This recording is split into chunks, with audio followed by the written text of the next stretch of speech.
Ê. Ê. Ê. Ê. Ê.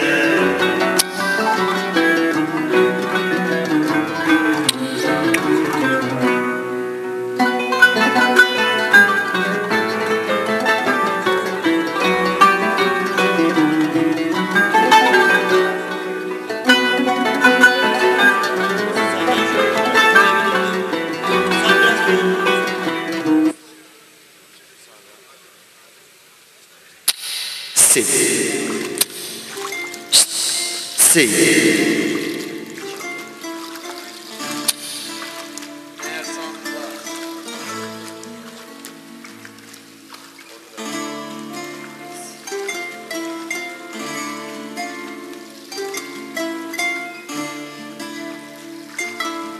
Si.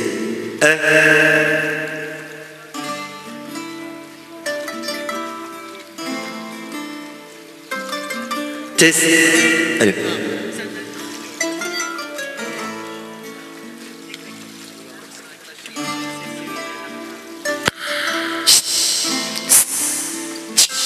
Si.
Hey.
Hey.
Evet, saygıdeğer Üsküdarlı hemşehrilerimiz. Evet, Üsküdar tarafında masalarımız bayağı bir dolu.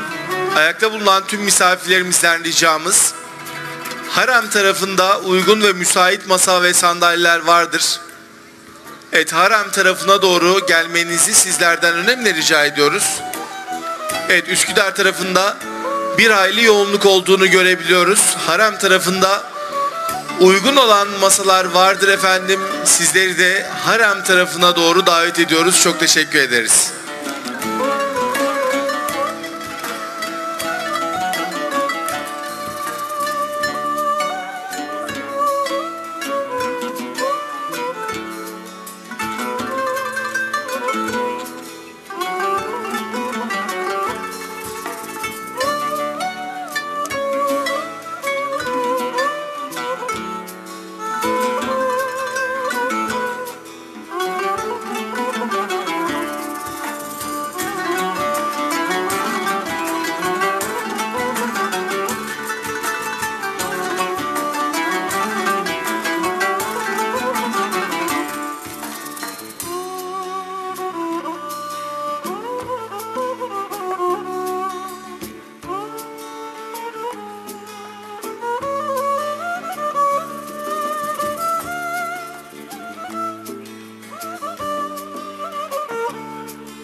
Evet, değerli İstanbullu, Üsküdarlı hemşehrilerimiz, Üsküdar tarafında yoğunluk bir hayli fazla olduğu için ayakta bulunan tüm misafirlerimiz ve konuklarımızı harem tarafında uygun olan masalara gelmelerini rica ediyoruz lütfen.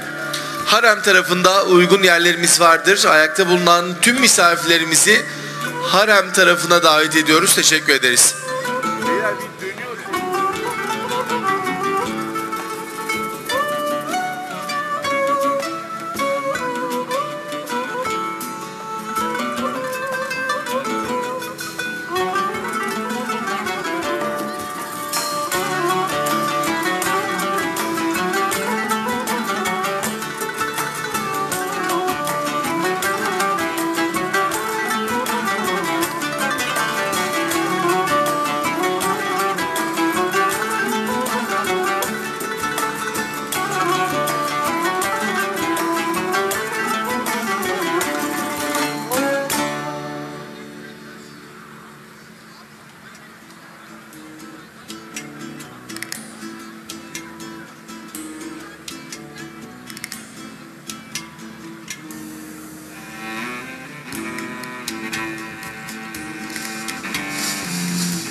Evet değerli misafirlerimiz, bariyerlerin arasından doğru gelerek harem tarafına geçebilirsiniz. Evet, bariyerlerin arasından doğru gelerek karşı kaldırımdan harem tarafına geçmeniz mümkündür.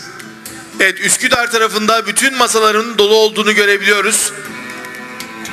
Evet, siz saygıdeğer Üsküdarlı, İstanbullu komşularımızla beraber bugün çok güzel bir iftar olacak inşallah. Üsküdar tarafı doldu. Harem tarafında uygun yerler var. Yeni gelen, ayakta bulunan siz saygıdeğer hemşehrilerimizi harem tarafına doğru davet ediyoruz. Karşı kaldırımı kullanarak bariyerlerin arasından geçerek harem tarafına geçebilirsiniz. Teşekkür ediyoruz.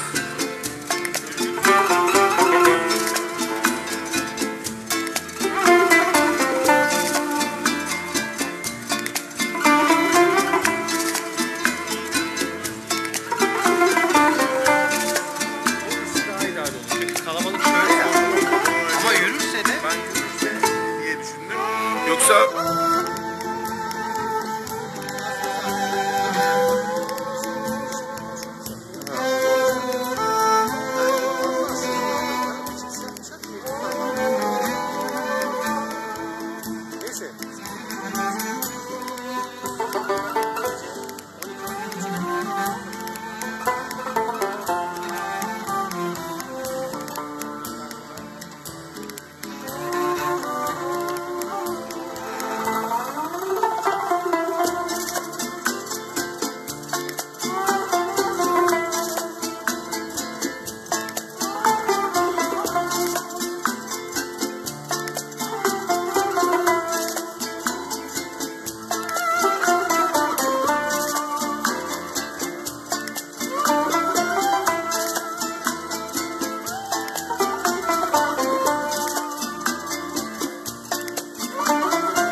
evet saygıdeğer hemşehrilerimiz, böylesine güzel bir akşamda Üsküdar sahilde binlerce komşumuzla bizleri bir araya getirerek iftar yapmamıza vesile olan özellikle Üsküdar Belediyesi'ne çok teşekkür ediyoruz. Üsküdar tarafının dolu olduğunu görüyoruz. Harem tarafında uygun yerlerimiz var. Ayakta bulunan yeni gelen tüm hemşehrilerimizin, komşularımızın harem tarafına doğru gelmelerini rica ediyoruz. Evet, Üsküdar tarafından hareme doğru kaldırımı kullanarak geçebilirsiniz. Bariyerlerin arasından geçebilirsiniz. Harem tarafındaki masalara geçişimiz mümkündür. Ayakta bulunan yeni gelen Üsküdar tarafında yer bulamayan tüm komşularımızı, Üsküdarlı hemşehrilerimizi, İstanbullu hemşehrilerimizi harem tarafına doğru davet ediyoruz. İlginiz için sizlere çok teşekkür ederiz.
değerli hemşehrilerimiz, değerli Üsküdarlılar. Üsküdar tarafı dolu olduğu için sizleri harem tarafına doğru davet ediyoruz. Hemen kaldırımdan, bariyerlerin arasından doğru harem tarafına geçiş mümkün. Ayakta bulunan yeni gelen tüm hemşehrilerimizi, Üsküdarlıları harem tarafına gelmelerini rica ediyoruz. Evet, ayakta bulunan tüm konuklarımızın hızlı bir şekilde yerlerine oturmalarını önemli rica ediyoruz. Birazdan Kur'an-ı Kerim tilavetiyle program başlayacaktır. Ayakta bulunan tüm hemşehrilerimizi yerlerine davet ediyoruz. Teşekkür ederiz.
Saygıdeğer Üsküdarlı hemşerilerimiz, Üsküdar tarafında bütün masalar dolduğu için sizleri harem tarafına doğru davet ediyoruz.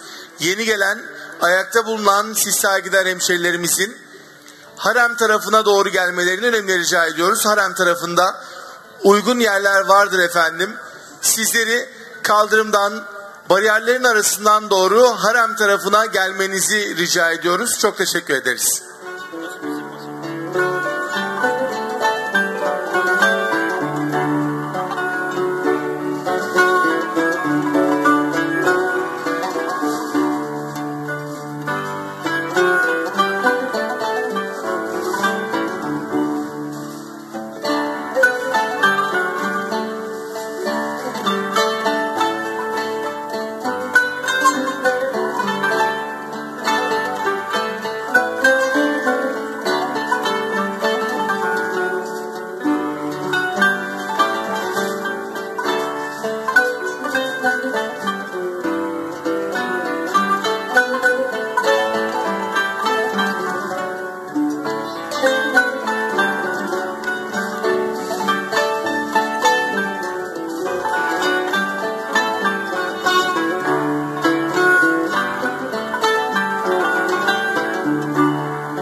Evet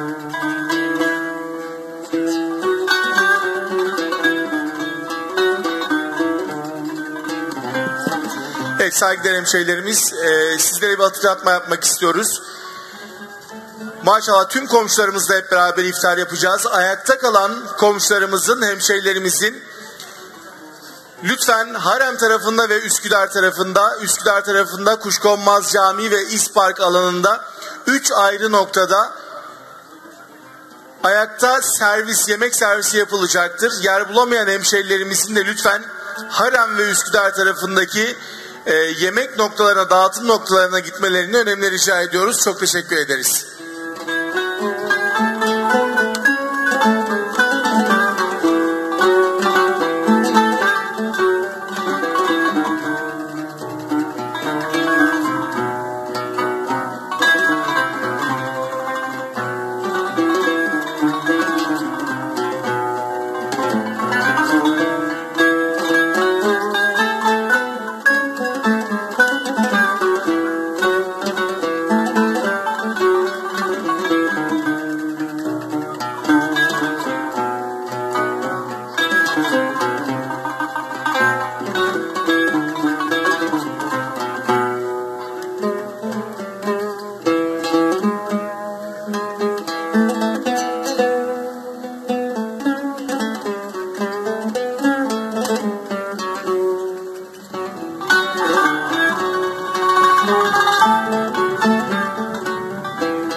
أعوذ بالله من الشيطان الرجيم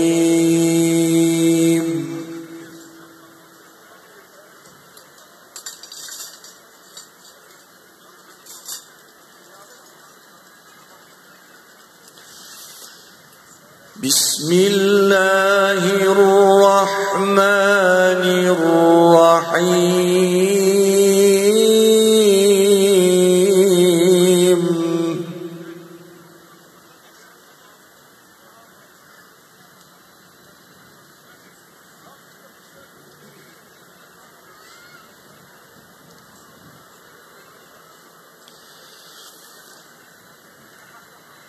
الذي خلقني فهو يهديني والذي هو يطعمني ويسقين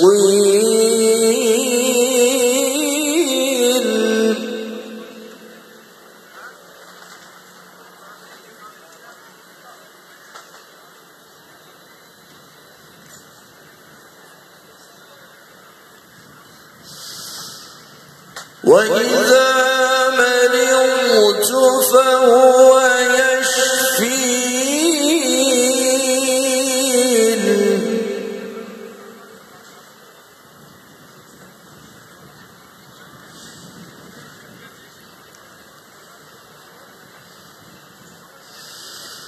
والذي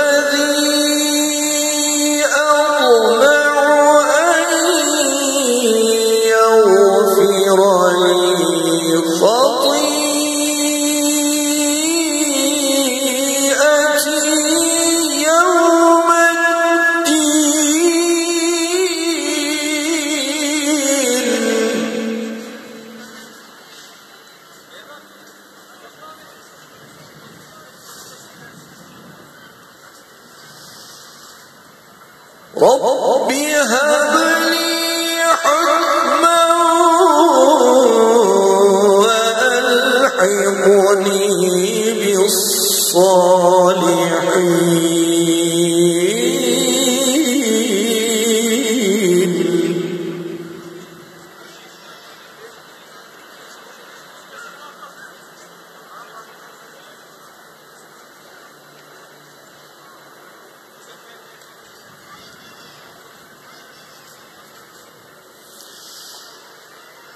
بسم الله الرحمن الرحيم.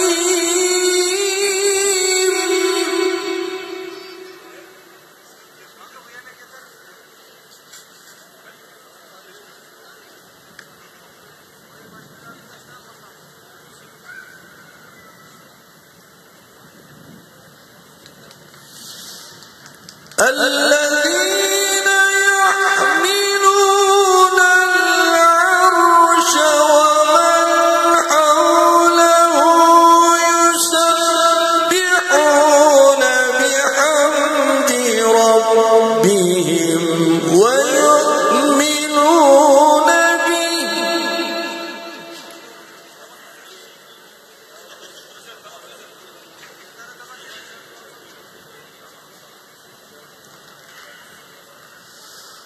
ويؤمنون به ويستغفرون للذين آمنوا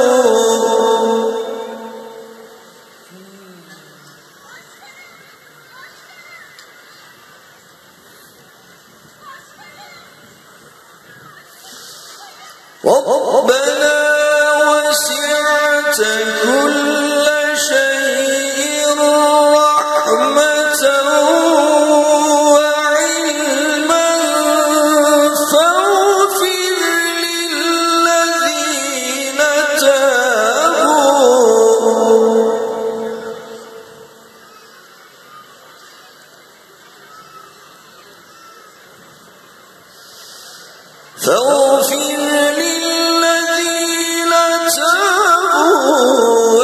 واتبعوا سبيلك وقهم عذاب الجحيم.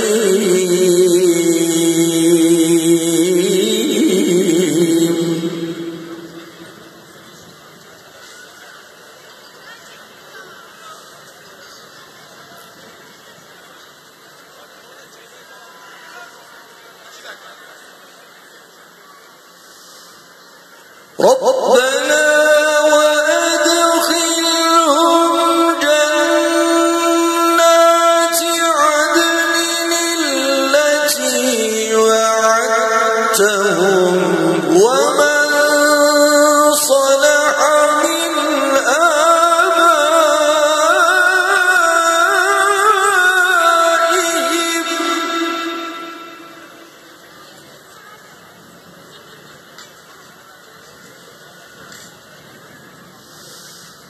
ومن صلح من آبائهم وأزواجهم وذرياتهم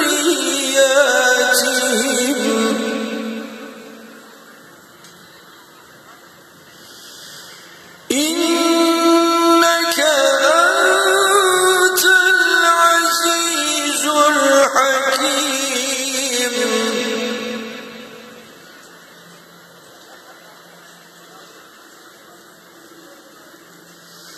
وقهم السيئات ومن تق السيئات يومئذ فقد رحمته وذلك هو الفوز العظيم.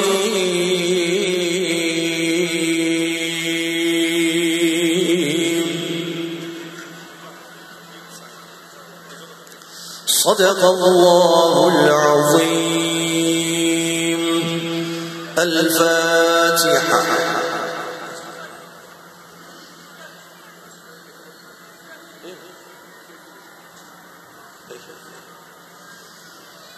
الله أكبر الله أكبر الله أكبر الله أكبر أشهد أن لا إله إلا الله أشهد أن لا إله إلا الله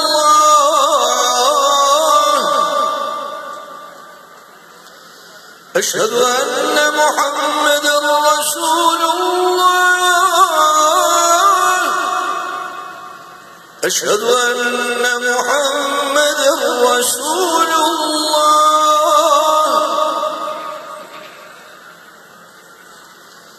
حي على الصلاة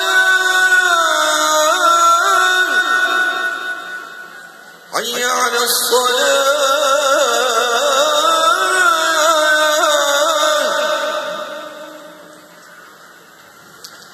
حي على الفلاح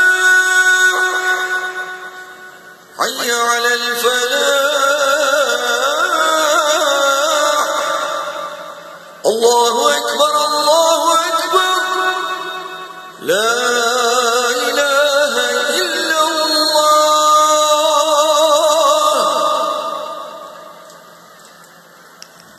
الفاتحة oruçlarımızın kabulü için, Allah rızası için. El Fatiha.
آمين. أعوذ بالله من الشيطان الرجيم. بسم الله الرحمن الرحيم. الحمد لله رب العالمين. والصلاة والسلام على رسولنا محمد وعلى آله وصحبه أجمعين. اللهم لك صمنا وبك آمنا وعليك توكلنا وعلى رزقك أفطرنا. اللهم إنك عفو كريم تحب العفو فاعف عنا. Ya Rabbi, senin rızan için oruç tuttuk, sana inandık, sana sığındık, senin verdiğin rızıklarla oruçlarımızı açtık. Tuttuğumuz oruçlarımızı, yaptığımız ibadetleri, taatları, güzel işlerimizi, amellerimizi dergahı izzetinde kabullerin en güzeliyle makbul eyle.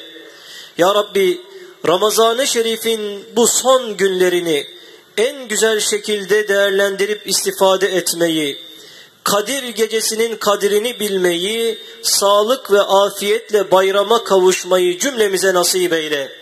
Ya Rabbi, yediğimiz bu nimetlerin daha güzellerini cennette yemeyi bizlere nasip eyle.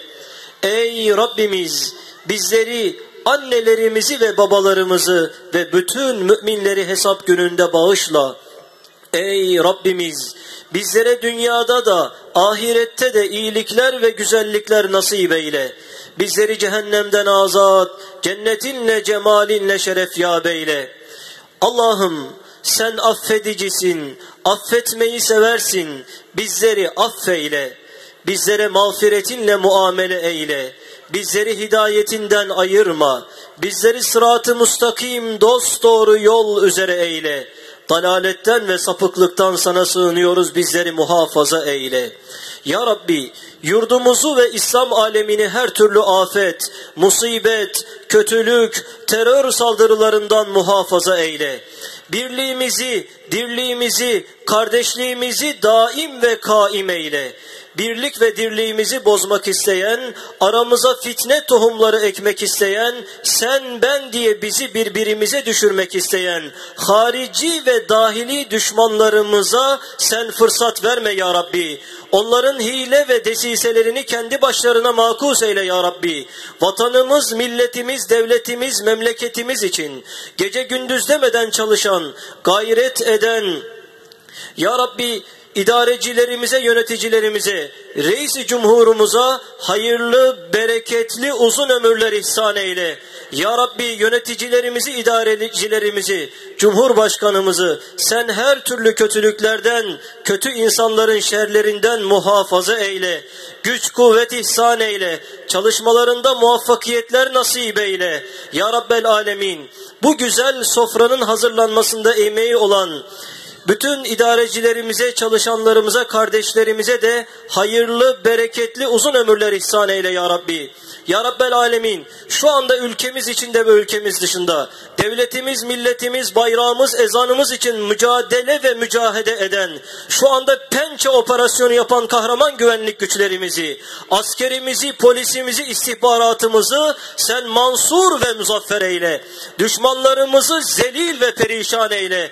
Ya Rabbi, şu anda operasyon yapan kahraman güvenlik güçlerimize güç, kuvvet ihsan eyle. Attıklarını isabetli eyle. Ya Rabbel Alemin, ay yıldızlı bayrak altında, bu güzel memlekette, huzur içerisinde bizlerin ve bizden sonraki nesillerin kıyamete dek güzelliklerle yaşayabilmemizi nasip eyle.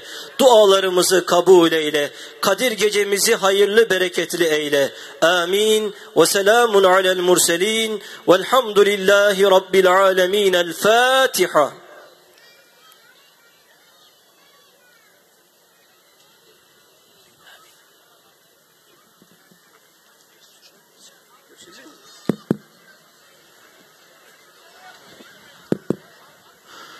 Sayın Cumhurbaşkanımız, değerli konuklar, sevgili Üsküdarlı hemşehrilerimiz, Üsküdar Belediye'mizin ev sahipliğinde gerçekleştirilen ve komşunuz Sayın Cumhurbaşkanımızın katılımlarıyla onurlandırdığı iftar programımıza hoş geldiniz, şeref verdiniz. Şimdi konuşmalarını yapmak üzere Üsküdar Belediye Başkanımız Sayın Hilmi Türkmen'i kürsüye davet ediyorum. Buyurun Sayın Başkanım.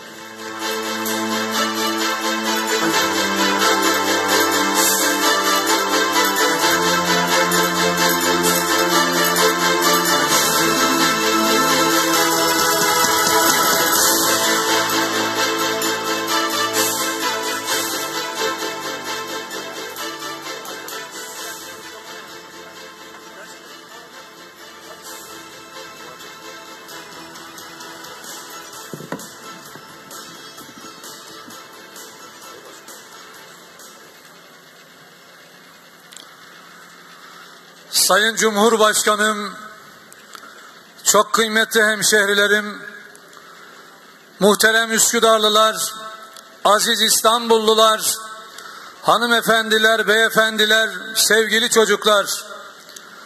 Öncelikle hepinizi hürmetle, muhabbetle selamlıyorum. Leyle-i Kadrinizi tebrik ediyorum. Cenab-ı Allah bu güzel gecenin feyzinden, bereketinden, rahmetinden istifade edenlerden eylesin hepimizi. Güzel bir Üsküdar akşamında, güzel bir ayda, güzel bir zamanda siz sevgili güzel dostlarımızla beraberiz. Bu güzel akşama, bu güzel geceye bizleri ulaştıran yüce Yaradanımıza sonsuz hamdü senalar olsun. Sonsuz şükürler olsun.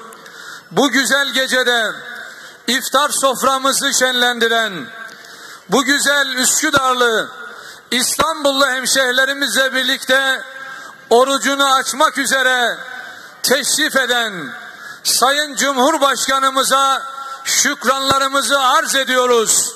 Sayın Cumhurbaşkanım, hoş geldiniz, sefalar getirdiniz. Bu mübarek gecede, 1000 aydan daha hayırlı gecede Allah'a dua ediyoruz. Bu güzel gecenin hatırına Ya Rabbi cümlemizi affeyle, geçmişlerimize rahmet eyle, ibadetlerimizi makbul eyle, geleceğimizi hayır eyle. Bu güzel milletimizin, bu aziz ülkemizin geleceği için canla başla çalışan, kendisini milletine adayan Sayın Cumhurbaşkanımız Recep Tayyip Erdoğan'ı başımızdan eksik eyleme ya Rabbi. Bu duygu ve düşüncelerle, bu dualarla tekrar gecenizi tebrik ediyorum. Yaklaşmakta olan Ramazan bayramınızı tebrik ediyorum. Cenab-ı Allah cümlemizi daha nice Ramazanlara, nice bayramlara sağlık, sıhhat içerisinde kavuştursun inşallah diyorum. Saygıyla selamlıyorum. Hayırlı geceler, sağ olun, var olun.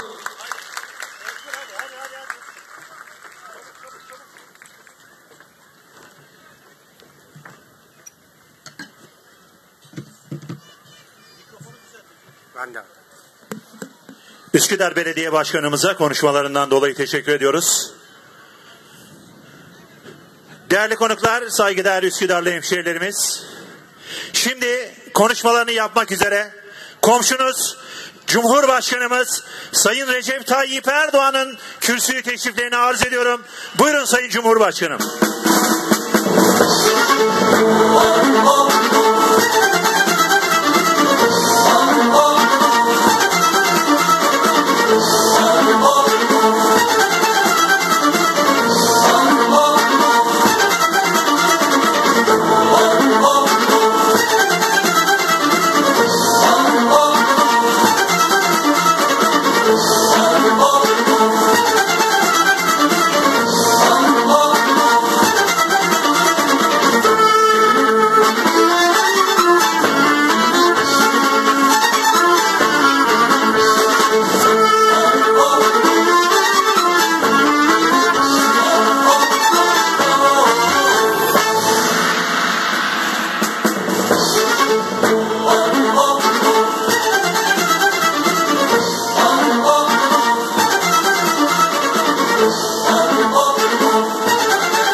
Aziz İstanbullular, değerli Üsküdarlı hemşehrilerim, kıymetli kardeşlerim, hanımefendiler, beyefendiler, sizleri en kalbi duygularımla, muhabbetle selamlıyorum.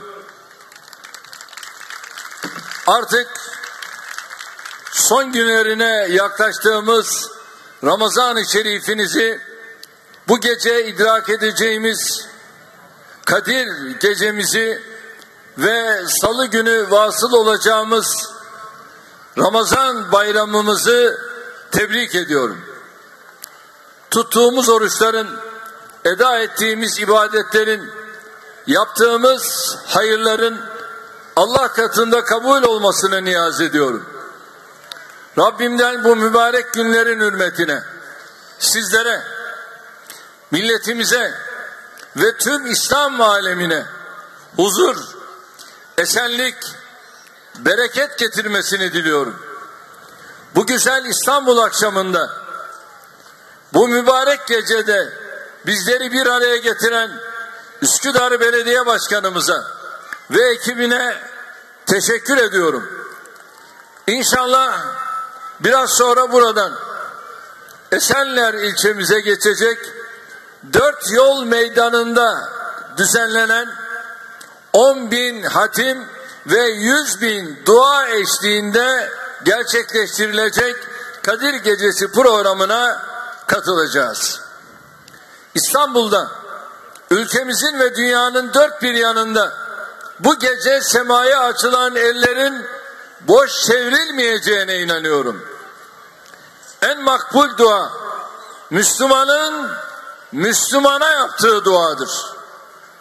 Bu gerçekten hareketle, kendi ailemizden başlayarak, halka halka, tüm milletimizi, tüm Müslümanları ve nihayet tüm insanlığı kuşatacak dualarla gecemizi inşallah ihya edeceğiz. Rabbim hepinizden razı olsun. Rabbim bizleri ağız tadıyla daha nice Ramazanlara, nice bayramlara ulaştırsın. Rabbim bizlere dünyanın neresinde olursa olsun yardım bekleyen tüm mazlumlara, mağdurlara el uzatacak güç, kuvvet, imkan versin. Rabbim ülkemizin diz çökmesini bekleyenlere, milletimizin birlik ve beraberliğini bozmaya çalışanlara fırsat tanımasın. Kardeşlerim, uzun Ramazan geceleri bizlere iftarla sahur arasında yaptığımız ibadetlerin yanı sıra kendi iç alemimizde tefekkür, dostlarımızla tezekkür fırsatı da verir. Hem kendi kişisel dünyamızı, hem çevremizin ve ülkemizin meselelerini enine boyuna değerlendirme imkanı elde ederiz. Tek başına ülkemizin son 6 yılda üst üste yaşadığı hadiseler bile karşı karşıya kaldığımız oyunun büyüklüğünü göstermeye yetecektir. Sokaklarda kaos çıkarmak, mahalleleri çukurlarla bölmek, envai çeşit terör örgütünün kanlı eylemleriyle milletimizi sindirmek, sınırlarımız boyunca bizi kuşatmak isteyenlere özellikle hep birlikte mücadele ettik, derslerini verdik. İktidarımızın ilk döneminde vesayete, FETÖ'nün 17-25 Aralık'ta emniyet, yargı, darbe girişimine, 15 Temmuz'da ise kanlı darbe teşebbüsüne hep beraber karşı durduk. Yine son yıllarda yoğunlaşan ekonomik saldırıların işimizi, aşımızı, geleceğimizi tehdit eden yıkıcı etkilerine yekvücud olarak direndik. Bu süreçte 81 vilayetiyle ülkemizin tamamından çok büyük destek aldık. Ama İstanbul bu mücadelenin her zaman lokomotifliğini yaptı. Daha önce farklı yerlerde, son dönemde ise Yenikapı'da milyonların katılımıyla düzenlediğimiz her miting, ülkemizin ve milletimizin düşmanlarına karşı İstanbul'un adeta bir meydan okuyuşuydu. Şimdi yarın akşam inşallah yine Yenikapı Meydanı'nda bir enderun teravih kılacağız. Hedef 313.000 kişiyle bir enderun teravih. Bedir'de 313 biliyorsunuz mücahit vardı. Şimdi hep birlikte bu 313'ün yanına 3 sıfırı da koyarak 313 binle inşallah Yenikapı Meydanı'nda Enderun teravihini Diyanet Vakfı'nın organizesinde orada yaşayacağız. 7 düvele karşı başaramayacaklar diye haykırırken arkamızda diğer şehirlerimizle birlikte 15 milyonluk İstanbul'un da olduğunu biliyorduk. Hamdolsun İstanbul 1994 yılından beri bizi hiç yalnız bırakmadı. Hem sahada hem sandıkta hep yanımızda olan İstanbul'a ne kadar şükran duysak, ne kadar hizmet etsek minnet borcumuzu ödeyemeyiz. Öyle ki bu şehre aşkımızı, sevgimizi, muhabbetimizi, vefamızı anlatacak kelimeler bulmakta dahi zorlanıyoruz. İstanbul'u anlatan şiirler bile artık meramımızı ifade etmeye kafi gelmiyor. Tabii İstanbul'da da yıllardır ikamet ettiğimiz Üsküdar'ın kalbimizde ayrı bir yeri var. 31 Mart seçimlerinde İstanbul'un 39 ilçesinden Üsküdar'la birlikte 25'inde Cumhur İttifakı olarak seçimleri kazandık. İstanbul Büyükşehir Belediye Başkanlığı seçimlerinde ise demokrasiye ve sandığa gölge düşüren bir durumla karşılaştık. Oyları çaldılar. Yüksek Seçim Kurulu hem sandık kurullarının oluşumundaki kanunsuzluklar hem de sandık birleştirme tutanaklarındaki usulsüzlükler, yolsuzluklar sebebiyle büyükşehir seçimlerinin yenilenmesine karar verdi. Bizim bu süreçteki tek amacımız milli iradenin sandıktaki tecellisinin kayıtlara en doğru, en sağlıklı şekilde geçmesini sağlamak olmuştur. Şayet bizim teker teker ortaya çıkardığımız Yüksek Seçim Kurulu'nun da hukuki olarak teyit ettiği sorunlar, sıkıntılar, hukuksuzluklar, yolsuzluklar olmasaydı bugün bunları konuşmayacaktık. Hiç kimsenin bizim milletimizin iradesine, sandığın namusuna sahip çıktığımız için eleştirmeye hakkı yoktur. Hele hele Yüksek Seçim Kurulu üyelerine hakaret etmenin, onları çete diyerek hedef göstermenin hiçbir haklı gerekçesi olmaz.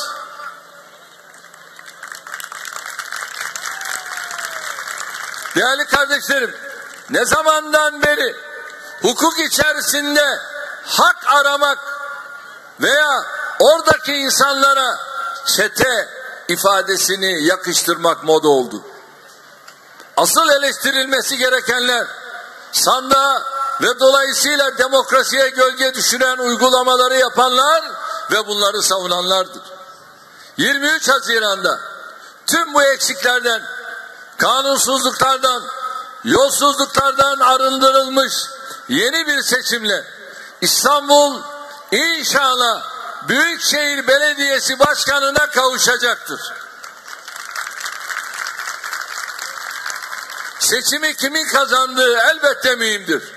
Ancak çok daha önemli olan nasıl kazandığıdır. Hukuka ve vicdanlara uygun şekilde yapılan her seçim sonucunun milletimizin de bizim de başımızın üzerinde yeri vardır. Şimdi sizlerden 23 Haziran'da sandığa ve sandık sonuçlarına sıkı bir şekilde sahip çıkmanızı istiyorum. Her ne sebeple olursa olsun sandığa gitmemek, başkalarının o sandıkta ortaya koydukları iradeye teslim olmak demektir. Üsküdarlı hemşerilerin başta olmak üzere tüm İstanbul halkının kendi iradelerine sahip çıkacaklarına inanıyorum.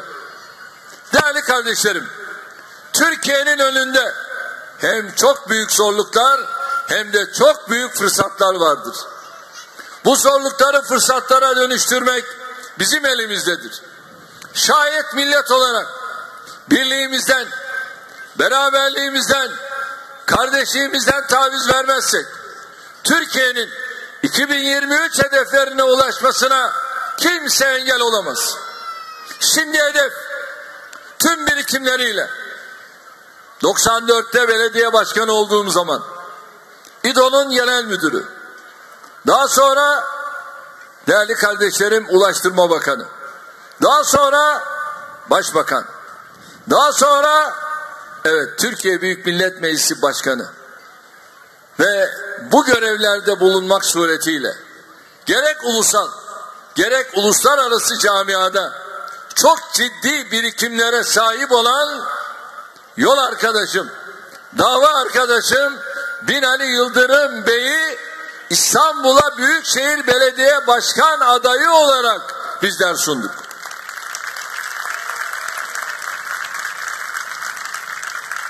Ve bu tür bir birikime sahip olan belediye başkan adayı ile İstanbul'umuzu farklı bir yere taşımak istiyoruz. Ben inanıyorum ki tüm İstanbullu hemşerilerim 23 Haziran'da Binali Bey'e sahip çıkmak suretiyle İstanbul'umuza inşallah gölge düşmesin. Hedeflerimizde ulaştığımızda da artık ülkemizin önünde bambaşka kapılar açılacak ve dünyada devler ligine çıkmış olacağız demektir. Ülkemizde bir kesim hala bu büyük oyunu görmekte zorlanıyor. Suriye, Irak, Libya, Kıbrıs meselelerini sadece bu ülkelerin meselesi sananlar, dünyaya gözlerini kapatanlardır. Ekonomide yaşadığımız sıkıntıları sadece kendi dinamiklerimizin ürünü zannedenler, oynanan büyük oyundan bir haber olanlardır. Milli güvenliğimizi güçlendirmek için attığımız adımlara gösterilen tepkileri sıradan refleksler olarak görenler, ülkemize yönelik tehditleri kavrayamayanlardır. İşte bakın şu anda yüzlerce teröristi etkisiz hale getiren şu pençe hareketiyle de evelallah askerimiz artık hangi konumda olduğunu ortaya koymuştur. Türkiye her alanda son bir asrının en kritik mücadelelerini vermektedir. Son dönemdeki her seçim gibi İstanbul seçimleri de bu mücadelenin bir parçasıdır. Sık abidesi olarak çıkartılan kişilerin suratındaki bütün yakınlarına beraber olalım. Sayın Cumhurbaşkanı hayırlı geceler diliyoruz.